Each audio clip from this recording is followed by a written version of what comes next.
ఆమరణ నిరాహార దీక్ష చేస్తారని చెప్పి వాళ్ళు అంటుర్రు. దాని విషయంలో చెప్పిన ఏందండి కేటీఆర్ గారు అంత సీరియస్ ఎందుకు తీసుకురు? మీరు ఆమరణ నిరాహార దీక్ష చేయాల్సినంత అవసరం ఉందా?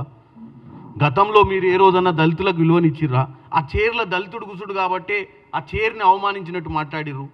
మీ నాయన ఒకప్పుడు ముఖ్యమంత్రి, అసలు మాకు నేను కాపల కుక్క లాంటి తెలంగాణ తెచ్చుడే తప్ప నాకెందుకు అధికారము, మంచి దళితుని చూసి సీఎంని చేస్తా అని చెప్పినటువంటి గొప్ప మాటకారి. చేయక అప్పుడు డిప్యూటీ సీఎంని చేస్తే 4 నెలలు 3 నెలల తర్వాత ఉడబీకిరు. ఎందుకు ఉడబీకిరో తెలియదు, ఏదో చేసిండు తప్పు అని చెప్పి ఇప్పటి మటుకు ఆ తప్పుని ఎప్పుడు కూడా ఓపెన్ చేసి చెప్పలే. అప్పుడు రాజయ్య గారు ఏం తప్పు చేసిరో తెలియదు, ఆయన తీసి బయట ఇచ్చిరేసారు. ఎన్నోసార్లు దళితులకు అవమానాలు చేసిరు తప్ప వాళ్ళు దళితుల్ని ఏ రోజు కూడా దళితుల మీద వాళ్ళకు భక్తి లేదు, దళితులు అంటే వాళ్ళకు మర్యాద లేదు.